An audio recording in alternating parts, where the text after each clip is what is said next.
नमस्कार, स्वागत है आपका पेप्टिक टाइम मध्य प्रदेश समाचार पर। सावन का महीना चल रहा है और बुंदेलखंड में सावन के महीने के दौरान भगवान शिव के अभिषेक का विशेष महत्व होता है और इसी माहौल में कुछ राजनीतिक यात्राएं भी शुरू होती हैं। आज एक राजनीतिक यात्रा जिसे कहा जा सकता है वो शुरू हुई है। यहाँ से मध्य प्रदेश की राजनगर विधानसभा है, जहाँ से पूर्व विधायक शंकर प्रताप सिंह बुंदेला के सुपुत्र सिद्धार्थ शंकर बुंदेला एक धार्मिक और राजनीतिक यात्रा कर रहे हैं। वो हमारे साथ हैं, उनसे बात करेंगे इस यात्रा के संकल्पों पर। बहुत स्वागत है आपका। धन्यवाद। जो वेश आप कुछ कहो उससे पहले जी, राजनीतिक बिल्कुल नहीं है यात्रा। यहाँ पर बहुत से ऐसे लोग हैं जो हर पार्टी से जुड़े हैं, कांग्रेसी भी हैं, भाजपाई हैं। भाजपाइयों का नाम नहीं लेना चाहेंगे, लेकिन ये राजनीतिक नहीं है। पूरी तरह से धार्मिक यात्रा है। पूरी तरह से धार्मिक है भैया। क्या संकल्प हैं इस यात्रा के? कुल मिला के क्षेत्र की जनता के लिए सुख समृद्धि, थोड़ी शांति।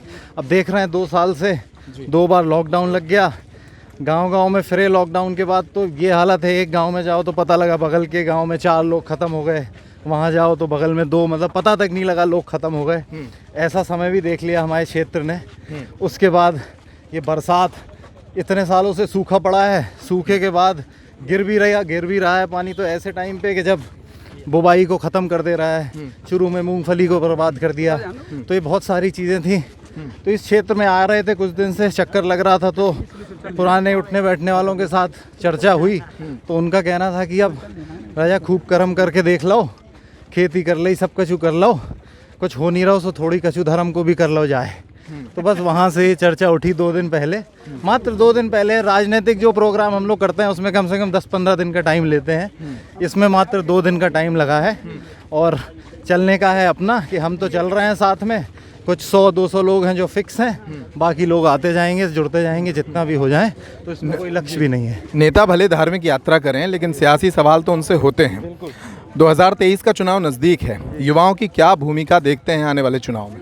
बहुत ज़्यादा बड़ी भूमिका होने वाली है।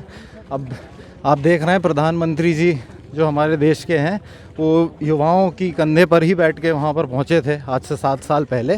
तो अब आज जो चल रहा है उसमें खैर नहीं जाना चाहेंगे, लेकिन कुल मिला के आज भागदौड़ का काम युवा कर रहे हैं। जो सोशल नेटवर्किंग, सोशल मीडिया का काम है वो युवा कर रहे हैं। जो बुज़ुर्ग हैं वो बिल्कुल, उनके बिना काम नहीं हो सकता, उनका गाइडेंस चाहिए, उनकी नॉलेज चाहिए।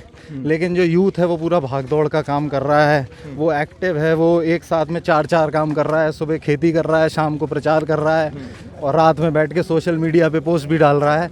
तो वो इतना ज़्यादा ज़रूरी हो गया है कि उसके बिना कुछ भी आगे करना मुश्किल है। राजनीति के अलावा कुछ भी समझो आप, यूथ के बिना नहीं हो पाएगा। राजनीतिक रूप से देखा जाए तो राजनगर विधानसभा के एक कोने, जहां भुसौर से आपने यात्रा शुरू की, वो मतंगेश्वर मंदिर खजुराहो में संपन्न हो रही है।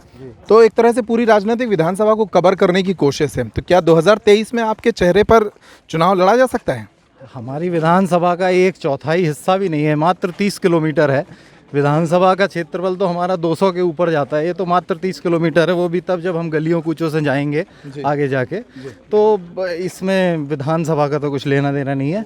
बस बहुत समय से जुड़े हुए हैं लोग, इच्छा हुई, जटाशंकर जाते रहते हैं लोग, तो इस बार सोचा कि जटाशंकर की जगह मतंगेश्वर धाम चला जाए। बस उसी हिसाब से निकल आए। अपन ये भी नहीं चाह रहे हैं कि किसी को खेती का नुकसान हो, लेकिन ये है कि धर्म का काम है तो ये भी हो जाएगा। सुबह से निकले, शाम को यात्रा ख़त्म करके रात को सब अपने घर पहुंच जाएंगे, कल वापस अपने अपने कामों पे लग जाएंगे। तो इस वजह से मतंगेश्वर को चुना हम लोगों ने। मध्य प्रदेश में शिवराज सरकार जो काम कर रही है और देश में जो महंगाई का मुद्दा, जिसको कांग्रेस बड़ा मुद्दा बनाने की कोशिश में लगी है, ऐसे और कितने मुद्दे हैं जिन पर आने वाले चुनाव को आप देखते हैं कि वो लड़ा जाएगा? देखिए, बेरोज़गारी हो गई, महंगाई हो गई, ये तो ऐसी चीज़ें हैं जो लगातार चल रही हैं। अब नए मुद्दे हमको ढूंढने की ज़रूरत है नहीं। अब जो सबसे बड़ा मुद्दा है जिससे हम लोग को लड़ना है वो ये है कि सामने वाला अपनी नाकामियाँ छुपाने की कोशिश कर रहा है, छोटे मोटे फर्जी प्रमोशंस करके, मार्केटिंग करके। तो अभी अगले 2 साल हमारा मानना है कि सामने वाला खुद इतनी गलतियाँ कर रहा है, हमारा काम बस ये है कि जनता को पता रहे कि भैया सामने वाला आपको अभी भी गुमराह करने की कोशिश कर रहा है। तो जो आज महसूस कर रहा है आदमी, इसको बस याद रखे। हमारा एक बड़ा टारगेट ये है। भारतीय जनता पार्टी की राजनीति पर क्या कहेंगे? हम उस लोकसभा क्षेत्र में हैं जहां से भाजपा के प्रदेश अध्यक्ष सांसद भी हैं। देखिए, प्रदेश अध्यक्ष जी का कार्य क्षेत्र बड़ा है। यहाँ पर जो आए गए उनके जो प्रोग्राम हुए हैं उसमें अधिकतर मतलब ऐसा कुछ देखने में नहीं मिला, क्योंकि अब भाजपा के जिला अध्यक्ष भी हैं तो कहीं ना कहीं प्रदेश भर में उनको रहना है। लेकिन हमको तो इससे मतलब है कि अब ऐसे कायदे से ये बात होना तो नहीं चाहिए यहाँ, लेकिन ये है कि इस वक्त खासकर राजनगर क्षेत्र में मतलब कुछ ऐसा माहौल चल रहा है कि यहाँ पर एक नहीं 2 विधायक हैं आज की तारीख में जी। एक जनता के द्वारा बिठाए हुए और एक सरकार द्वारा बिठाए हुए। तो बस अब बाकी आप समझ लो। मतलब आप जो आपके विधायक हैं, कांग्रेस से जो विधायक हैं नाती राजा, और जिनकी तरफ आप इशारा कर रहे हैं भारतीय जनता पार्टी के महामंत्री अरविंद पटेरिया, ना, इसमें किसी का नाम लेने की ज़रूरत क्या इन दोनों नेताओं के बीच से कोई जगह निकाल रहे हैं? ना, हम तो भैया, हमारा यहाँ से हमारा बसारी गाँव है, हमारा आना जाना यहाँ रहता ही हमेशा। यहाँ के लोगों से हमें काम रहता है, उनको हमसे काम रहता है, तो एक जुड़ाव बना रहे इतने के लिए। और बहुत समय से यहाँ पे आना जाना भी नहीं हुआ था, तो लोग लगे भी पड़े थे।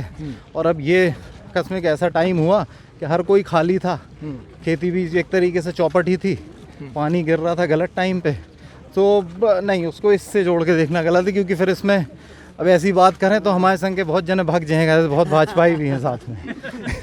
चलिए, भगवान शिव से क्या आशीर्वाद मांगेंगे इस यात्रा के समापन पर? भैया, पानी गिरे, अच्छे से गिरे और सही टाइम पे गिरे, गलत टाइम पे ना गिर जाए, नहीं तो खड़ी फसलें निपट जाएं, बुवाई ना हो पाए, बस इतनी है अबे तो। और जो महामारी है इसे बचे आदमी, थोड़ी आदमी का सद्बुद्धि दे बचवे की। अब हम लोगों ने जैसे मास्क बंटवाए शुरू में लगभग 1000 खान ले लिया आदमी ने, लेकिन फिर आदमी साइड कर देता है उसको। तो थोड़ी आदमी को सद्बुद्धि भी दे, और दूसरा खुद ये है कि भैया बचाएं, सरकार को सद्बुद्धि दे के तना इंतज़ाम बना ले इस बीच में, कि जैसा अभी पिछले 6 महीने में जो देखा है हम लोगों ने माहौल, वैसा फिर से ना देखना पड़े। चलिए, हमारी शुभकामनाएं हैं आपकी यात्रा के लिए भी, और 2023 के चुनाव में आपकी भूमिका के लिए भी बहुत बहुत धन्यवाद आपका। तो ये थे सिद्धार्थ शंकर बुंदेला, जो कि कांग्रेस के, युवक कांग्रेस के नेता हैं, और आज 30 किलोमीटर अपने पैरों से नाप रहे हैं। ये पद यात्रा कहीं तो राजनीतिक धार्मिक कही जा रही है, लेकिन इसके राजनीतिक मायने भी 2023 में देखने को मिल सकते हैं। इस खबर में इतना ही। नमस्कार।